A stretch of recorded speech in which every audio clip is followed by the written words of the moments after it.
Have you ever bent your knee, stood up from a chair, or climbed a staircase, and heard that crack, that familiar pop in your knee, and instantly thought, am I wearing my knee down even more? For many people over 50 or 60, that sound triggers a very specific kind of fear.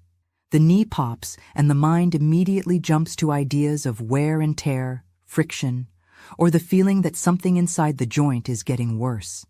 And because of that fear, a lot of people start forcing the joint the wrong way, locking the leg, moving stiffly, or constantly testing the knee to see if the noise disappears.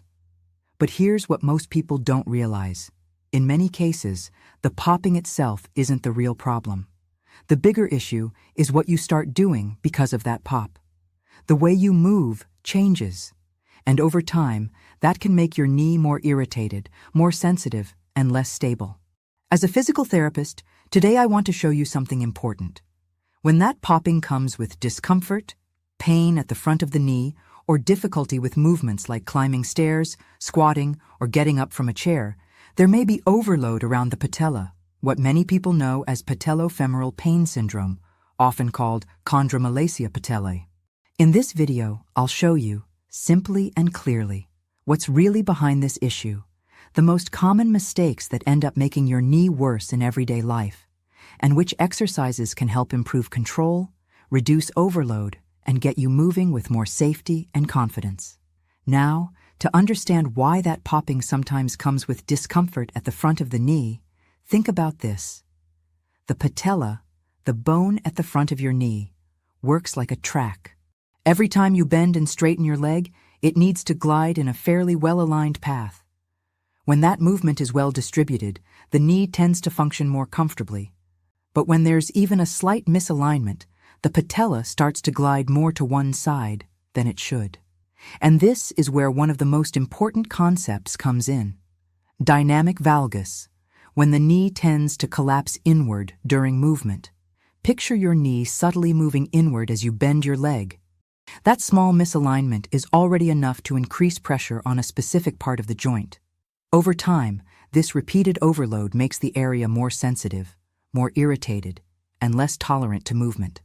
And in practice, this almost never happens on its own. It usually comes along with poor hip control, weakness in certain thigh muscles, or even a more rigid movement pattern. The result? The knee loses efficiency in how it distributes load and starts to work crooked, even if it's not obvious at first glance. So keep this in mind. Often, the problem isn't the knee itself, but how it's being used during movement. And when this pattern keeps repeating day after day, the joint becomes increasingly sensitive. And that's exactly why I now want to show you some very common mistakes that reinforce this misalignment and worsen discomfort, without people even realizing it. Before we continue, let me know in the comments. Does your knee just pop, or does it pop and hurt? Drop your answer below. It helps me understand who's here on the channel. And don't forget to subscribe, because here, I always bring simple explanations and practical exercises to help you take better care of your knees. Now, before we get into the first mistake, an important detail: not every knee pop is chondromalacia. There are other causes for this noise, so it's important to see a doctor for an accurate diagnosis. But when that popping comes with pain at the front of the knee and discomfort during daily movements, this is one of the most common conditions I see in the clinic. And that's why I'm going to show you the mistakes that most often make this problem worse, without people noticing. Mistake number 1: crossing your legs. The first mistake many people with this kind of discomfort make in their daily life is something that seems harmless: crossing their legs while sitting. It might feel like just a comfortable position, but when you cross your legs, the top knee tends to move inward. And that inward collapse, what we call valgus, increases pressure on the front of the knee. The problem isn't crossing your legs once in a while. The problem is when it becomes a frequent habit, especially if you already feel pain or discomfort. So the first adjustment is simple. Pay attention to how you sit. Try to keep your feet flat on the ground, your knees aligned with your hips, and avoid spending too much time with your legs crossed. Mistake number 2: pushing through high-impact activities. The second very common mistake is continuing to do activities that significantly increase the load on your knee, even when it's already showing signs of irritation. This includes things like running, jumping, and high-impact workouts. The issue isn't that these activities are permanently off-limits. The problem is insisting on them when your knee isn't ready to handle that level of stress. When there's already some misalignment or lack of control, every impact ends up concentrating more pressure on the front of the knee, and then people keep pushing through it, thinking they need to toughen it up, when in reality, they're just making the joint more irritated. Your knee does need load, but in the right way, at the right time, and with proper control. Mistake number 3, strengthening the wrong way. The third very common mistake is trying to fix the problem with exercises, but either focusing only on the knee or doing everything without proper control.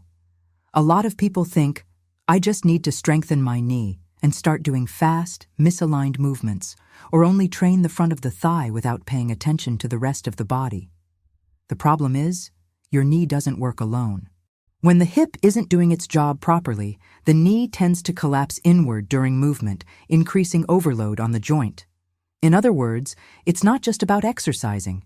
Your knee improves much more when you have movement control, proper alignment, active hip involvement, and a well-planned progression.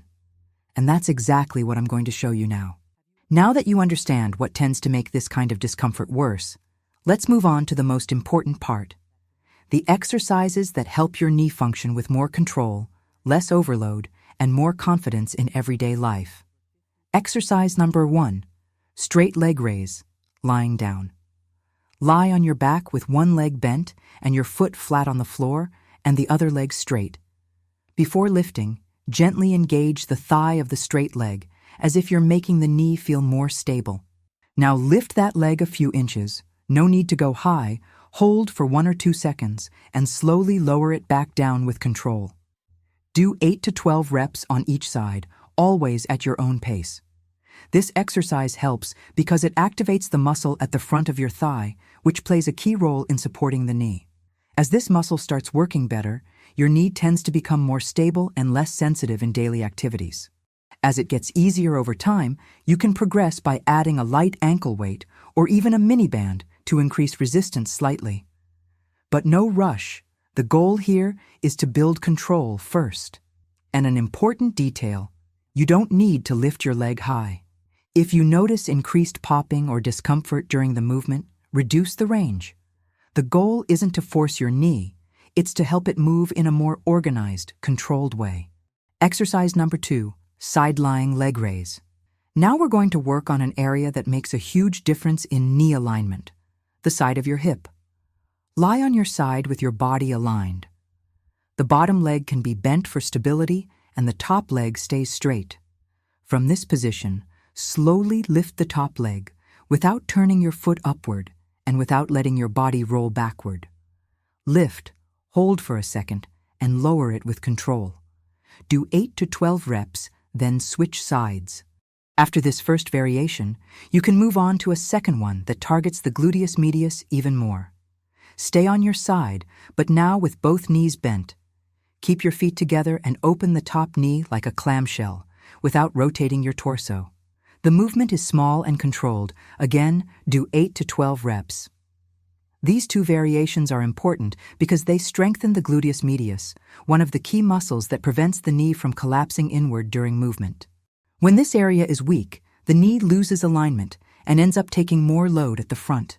As it gets easier, you can add a mini band above your knees to increase resistance, especially for the clamshell variation.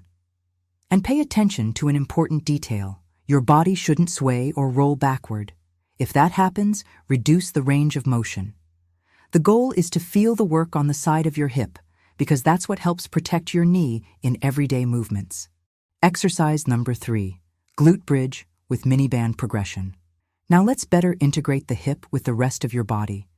Lie on your back with your knees bent and your feet flat on the floor, hip width apart. Keep your arms relaxed by your sides. From this position, slowly lift your hips until your torso and thighs form a straight line. Then lower back down with control. Do 8 to 12 reps, no rushing. This exercise mainly activates your glutes, which are essential for reducing excessive load on the knee and improving alignment during movement. When your hips do their job, your knee doesn't have to work alone. Once this movement feels easy and controlled, you can progress by placing a mini band above your knees. Before lifting, gently push your knees outward against the band and maintain that tension throughout the movement. This progression increases activation of the hip stabilizers, helping prevent that inward knee collapse. And an important detail, avoid letting your knees cave in or dropping your hips too quickly. If you start losing control, reduce the range or go back to the version without the band. Here, quality matters more than quantity. Exercise number 4, seated knee extension. Sit on a sturdy chair with your feet flat on the floor and your posture upright. From this position, slowly extend one leg as if you're straightening your knee, only as far as is comfortable. Hold for 1 or 2 seconds, then lower it with control without letting the leg drop. Do 8 to 12 reps on each side. This exercise helps strengthen the front thigh muscle, which acts as a key support for the knee. When this muscle is stronger and more active, the joint becomes more stable and better prepared for daily movements. As it gets easier, you can progress by adding a light ankle weight or a mini band to increase resistance. If you train at a gym, you can also do this movement on a leg extension machine, starting light and gradually increasing as your control improves. Another great way to progress is by adding a longer pause at the top, holding the position for a few extra seconds. This increases muscle engagement without needing to add much load. And one important point, respect your knee's comfortable range. If you feel too much popping, pressure, or discomfort, you don't need to fully straighten your leg. Use a smaller range and gradually build up. The goal isn't to force the movement, it's to help your knee gain strength safely. Exercise number 5, mini squat with a mini band. Now let's move on to a movement that brings together everything you've worked on so far. Stand with your feet hip-width apart and a mini band placed above your knees.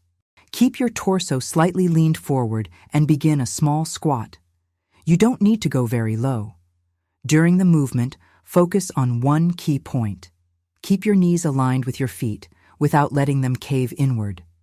Think of it as gently pressing your knees outward against the band while you lower and rise with control. Do 6 to 10 reps.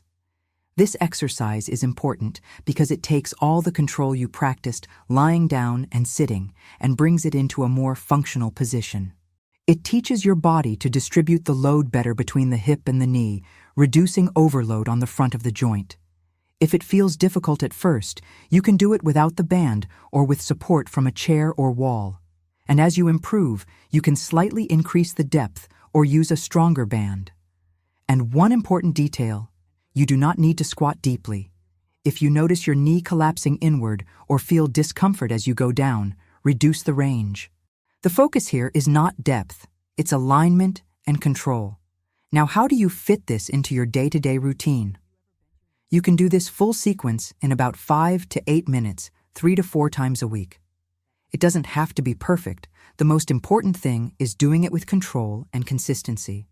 Avoid trying to progress too quickly or forcing the knee. If the movement is well done and pain-free, you're already on the right track. If you're starting today, begin with the first 2 exercises and build up gradually. Now tell me in the comments, which of these exercises do you think you need the most? And if this video helped you understand your knee better, make sure to subscribe to the channel, because I always bring practical content like this to help you move with more confidence and safety. And if you feel like you need something more structured, with a ready-made plan to relieve pain, strengthen your knee, and regain confidence in daily movements, I left the knee program in the first pinned comment. It's a program designed for people who are tired of guessing what to do or bouncing from one exercise to another without knowing whether they're on the right path. The goal is to give you a more organized direction, with progressive exercises to help improve control, strength, and confidence when using your knees. So if you want to go beyond today's exercises and follow a more complete step-by-step plan with personalized assessment, click the link in the first pinned comment and take a closer look at the knee program.